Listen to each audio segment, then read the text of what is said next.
Heyo, it's your friendly neighborhood Minecrafter No Cones, and I have a very special friend here today. His name is WC Hamelt. Hey guys, how's it going? I'm good. How are you? I'm terrific. Thank you for asking. On this episode of Quickies, we came together for a little project. I'm going to show you how the basics work, and then I'm going to hand it over to WC Hamelt to explain the rest. I was working on another project with Petty earlier today, and he had to do this little test here to make sure that items went through a normal item elevator while we had an extended piston.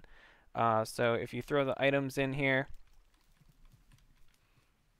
you can see that they actually get screwed up and come out where the extended piston is. And I was showing this to WC Hamilton. He was asking me, well, what if the piston is retracted? So we retracted the piston, put some items in, and it works normally, just like a normal item elevator. So the game is seeing the piston as a solid block right now in the retracted position, and then in the extended position, it's treating it as a transparent block. So we talked a little bit more about this, came up with an idea for a multi-floor item elevator, and you'd be able to stack these on top of each other so that you can send items to essentially any Y level that you want. So let me hand it over to WC Hamilton. He can show you a little bit more about our build. Thanks, No Cones. All right, guys, let's follow me into here, and I'm going to show you our level selector panel. This was originally based off of a design that Etho released a few years ago. There'll be a link to that in the description if you want to check out his video and see how it was put together.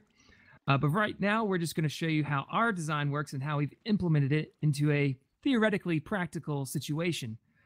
So if you've got an underground base or one in like a mountain per se, and you've got items and rooms on different floors, we come in here and say that we have a cow farm on level 1. So we're going to select level 1, and we want to send some wheat up to those guys because they're getting hungry and they want to have a baby. So just Control Q these into our water stream. You can watch the wheat go up there and get sucked up into that hopper because you can see it.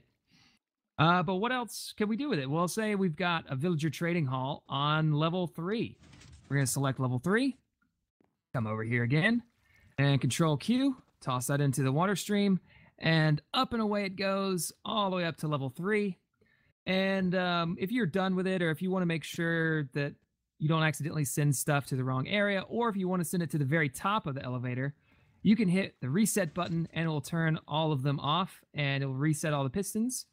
So let's go on the outside and kind of give you a brief look at how this works.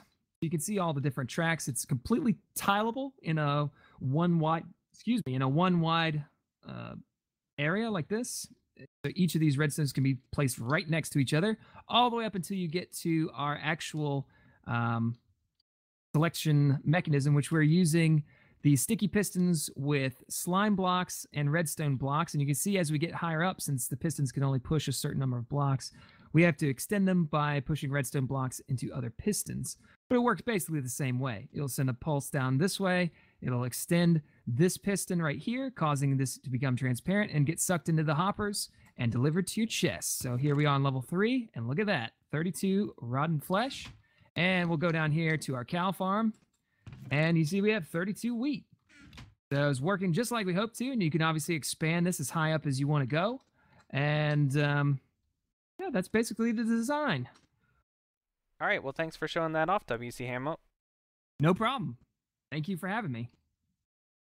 I hope you guys enjoyed this video, and definitely go check out WC Hamelt's channel. There will be a link in the description. Thanks!